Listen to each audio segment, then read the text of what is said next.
পুকুরের জলে শত শত কচ্ছপ যেন কোনো অলৌকিক শক্তির নীরব প্রহরী। কমপক্ষে একটার বয়স 100 বছর পর্যন্ত বয়স আছে। এলে মারা গেলে আবার কাপড় পরে মাটি দেয়। প্রতিদিন শত শত মানুষ আসেন, প্রার্থনা করেন, বিশ্বাস করেন এরা কেবল প্রাণী নয়, বরং এক আধ্যাত্মিক রক্ষা কবচ।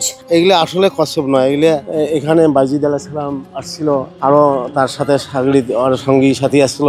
ওরা ওই জঙ্গলের মধ্যে আল্লাহর যে জিকির ওজিফা করছিল, নামাজ পড়ছিল, বদ জিন, খারাপ জিন এগুলো যা ডিস্টার্ব দিছিল, তখন হয়তো ওরা অভিশাপ করছে, এগুলো এইরকম হয়েছে। এখানে যা কিছু দেখা যায় তার পেছনে লুকিয়ে আছে শতাব্দী পেরোনো কাহিনী। শুনতে পাওয়া যায় কেউ কেউ রাতে অদ্ভুত আলো দেখেছেন পুকুর পাড়ে, আবার কেউ বলেন যারা কচ্ছপদের বিরক্ত করেন অচিরেই বিপদে পড়েন তারা। শুনছি যে অনেক বছর আগে যখনই হয় তখন আমল থেকে এটা কচ্ছপ না, কি বয়স তো অনেক দিন, কচ্ছপ না অন্য কিছু আল্লাহ পাকই জানে। বলেন আমাদের বাপদাদার মুখে শুনেছি এই কচ্ছপ কোনো সাধারণ কচ্ছপ নয়, এগুলো মাজারের হেফাজত করে, অলৌকিক শক্তির ছায়া ওদের গায়ে আছে।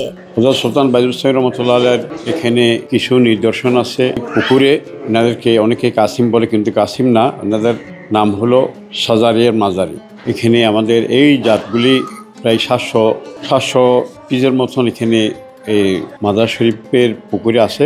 এটা হযরত বাবা ইসলামের একটা নিদর্শন। এই বিশ্বাস, এই রহস্য সবকিছুর কেন্দ্রবিন্দু এক ইতিহাস ভিত্তিক নাম, যিনি সুফিবাদের এক মহান সাধক। জন্ম ইরানের বোস্তামে। লোককথা বলে অলৌকিকভাবে তিনি দক্ষিণ এশিয়ায় চলে আসেন। 1200 বছর আগে মাজার শরীফ হযরত সুলতান বাইজিদ রহমাতুল্লাহ আলাইহি এখানে আসছিলেন। যুগ যুগ থেকে আমাদের পূর্বপুরুষরা খেদমত করে যাচ্ছেন, আমরাও এখন খেদমত নত আছি। স্থানীয় এক ব্যক্তি বলেন এই চট্টগ্রামে এক আধ্যাত্মিক কেন্দ্র গড়ে ওঠে তার নামে। তার প্রভাব এতটাই গভীর যে আজও হাজারো মানুষ নিরাশা নিয়ে আসেন, আশায় ফিরে যান।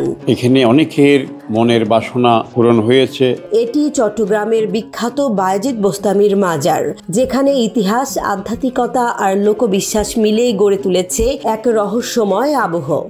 আল্লাহর ওলির মাজার, যেখানে আমি বদলি হই, প্রতিটা বদলিতে আমি যাই আর মাজার জিয়ারত করি।